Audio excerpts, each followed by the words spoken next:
정말 중요한 문제라고 할 수 있습니다. 우리나라의 요직마다 국가의 곳간을 북한에 퍼주고 있습니다.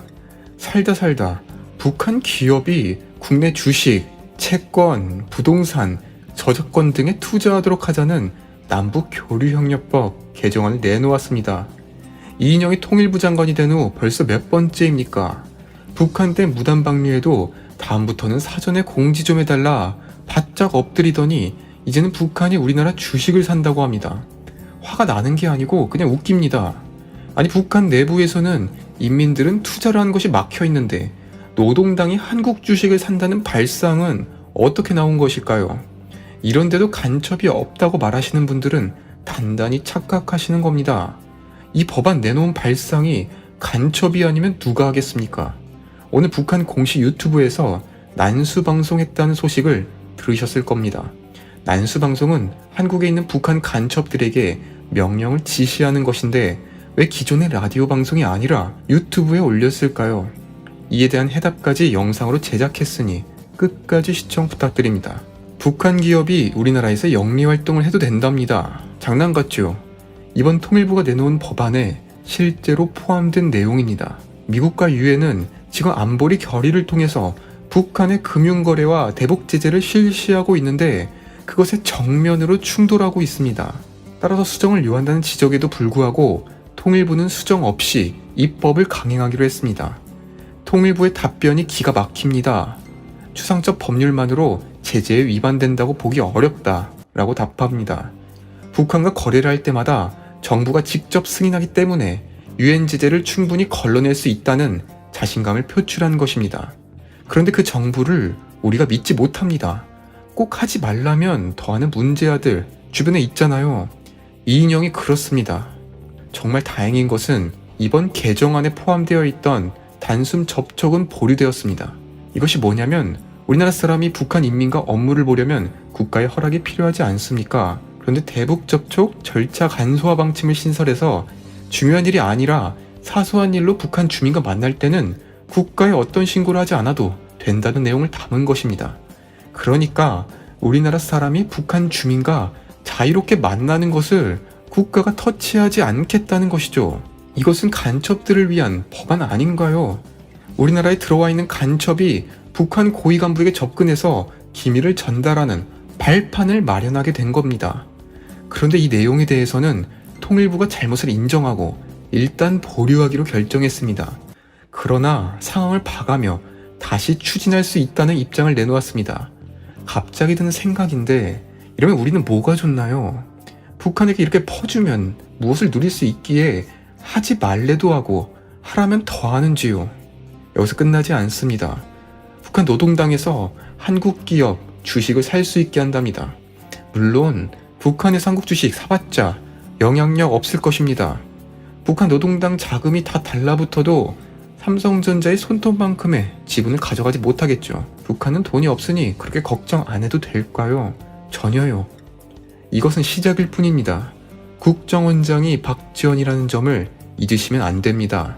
그런데요, 문 대통령이 이인영, 박지원 둘이 힘을 합쳐서 북한이랑 화해하라고 임명했더니 둘이 치고받고 싸웁니다.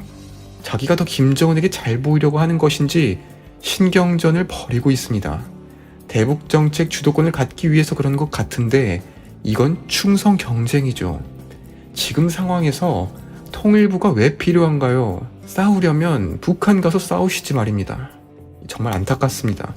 오늘 북한 공식 유튜브에서 1분 6초짜리 난수방송이 나왔습니다. 난수방송은 남한에 있는 간첩들에게 명령을 지시하는 것이며 그 방송을 해석하기 위해서는 암호문으로 된 책자를 가지고 있어야 합니다. 일반적인 방법으로는 해석을 하지 못하죠. 그런데 오늘 1분 6초짜리 유튜브 영상이 올라왔습니다. 다음과 같은 내용입니다. 보통 난수방송에는 명령을 수행하는 인물, 그리고 그 방법에 대한 설명 등을 포함하고 있습니다. 그러니까 오늘 방송을 통해서 간첩 누구에게 명령을 내린 것이고 그 방법에 대해서는 페이지 넘버를 제시하며 그 역할을 제시한 것이죠. 과연 북한에서 왜 이런 대남 메시지를 유튜브를 통해 공식적으로 공개했을까요? 난수방송은 매일, 매월 해독 방법이 달라집니다. 그렇기 때문에 암호학 전문가도 난수의 동문을 가지고 있지 않으면 해독하기 불가능하죠. 한번 같이 들어볼까요? 2807기포 전문을 보내드리겠습니다. 조수 12조, 조수 12조, 전문 부르겠습니다. 695. 오싹하기도 하죠. 남한의 위급 상황이 발생했을 때 북한은 난수 방송을 통해 지령을 내렸습니다. 현재 우리나라에는 많은 일들이 일어나고 있죠. 그런데 왜 하필 오늘일까요? 의사 파업과 이낙연 당대표 선출에 관한 지침일 수도 있고요. 그러나 저는 이인영의 남북교류 협력법에 대한 메시지가 아닌가 생각합니다. 그 정도로 지금 통일부의 행동은 여태껏 지켜왔던 대한민국 안보를 한순간에 무너뜨릴 수 있는 파격적인 행보입니다. 그런데 이 와중에 국정원을 해체하고 있습니다. 노무현 정부의 국정원장을 역임하셨던 분이시죠. 김만복 전 국정원장은 현 사태에 대해 아주 잘못된 개혁이다. 국가안보를 위태롭게 할 우려가 있다고 경고했습니다. 아시다시피 국정원은 대외안보정보원으로 명칭을 바꾸며 기존 국정원의 팔다리를 자르고 있습니다. 특히 국정원법 개정안이 발의되었는데 대공수사권을 3개월 이내에 다른 수사기관에 인계하도록 규정했습니다. 결국 대공수사권이 국정원에서 경찰로 넘어간다는 얘기이죠. 이러한 경찰과의 역할 분담 형식은 미국의 CIA를 따라하는 것입니다. CIA는 해외 첩보 활동만 할 수 있고 국내 활동 자체가 엄격히 금지됩니다. 국내 방첩과 수사권은 FBI가 맡고 있고요. 그런데요, 하나만 알고 둘은 모르는 정부입니다. 미국에서는 국경을 마주하고 전쟁 중인 국가가 없습니다. 우리나라는요, 지금도 북한 간첩이 활동하고 있고 남수방송까지 하는 중인데 이 상황에 대공수사권을 넘기는 것이 말이 되나요? 의대정원 확충 문제도 그렇고 꼭 상황이 급박할 때 무리하게 정책을 추진하는지요. 현재 경찰은 국내 사건도 제대로 수사 못해서 쩔쩔 매는 상황이 많이 연출되는데요.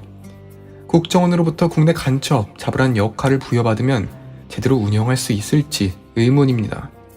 간첩의 경우 제3국을 경유하기 때문에 해외 정보가 중요합니다. 특히 북한은 현재 200여 개의 해외 공작 거점을 마련하고 있습니다.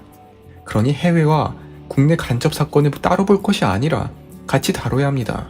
그것도 한 기관에서요. 중국, 일본, 동남아, 홍콩 등 주요 거점에서는 수사국 직원이 파견되어 첩보 활동을 하고 있습니다. 경찰이 이런 해외 첩보 활동을 대체하겠다는 것이죠. 경찰의 경우 이미 신분이 다 노출되고 공개적으로 활동하고 있기에 해외 정보 활동에는 한계점이 분명히 존재합니다. 간첩이 해외에서 접선한다고 했을 때 한국 경찰이 몰래 잠입한다는 것이 가능하기나 할까요? 결국 대공수사를 경찰만 맡는다면 해외에서의 간첩 사건은 포기하는 것입니다. 경찰이 능력이 있냐 없냐의 문제가 아니라는 말입니다. 결국 통일부 장관은 우리나라의 빗장을 걷어들이고 국정원장은 안의 현관문을 뜯어버리는 짓을 하고 있습니다. 처음에 한국 설탕과 북한수를 교환하는 사업을 시작하려 했었죠. 그러나 유엔의 대북제재라는 암초를 만나며 발목을 잡히더니 이제는 제재에 정면 대결을 하고 있습니다. 북한은 아무런 호응을 하지 않고 여전히 묵묵부답인데 이인영은 금강산 관광 재개를 논의하고 있습니다. 연락사무소 폭파가 엊그제인데 금강산 기업인들과 만나며 개별 관광의 형태를 통해서라도 추진하겠답니다. 그러나 이인영의 뜻대로 쉽게 되지 않을 것입니다. 왜냐하면 북한은 지금 김정은의 건강 위독과 함께 김여정의 위임 통치 과정을 거치는 중이기 때문에 남한과의 교류를 하기 적합한 시기가 아닙니다. 그래서 지금처럼 모든 빗장을 걸고 내부 결속을 단단히 해 나아가는 것이죠. 집값 잡으랬더니 올려놓는 국토교통부 장관, 나라 지켜달랬더니 국민을 처벌하겠다는 대통령님, 그리고 북한에 다 퍼주는 통일부 장관, 하나하나 자기의 존재를 전 세계에 알리고 있습니다. 언제쯤 우리 국민들이 장관 이름 하나하나 알지 못하는 날이 올까요? 통일부 장관이 누구이던 알아서 잘하고 우리 국민들은 자기 생활에만 힘쓰는 그런 날이 왔으면 합니다. 시청해주셔서 감사합니다. 구독과 좋아요 부탁드립니다. 감사합니다.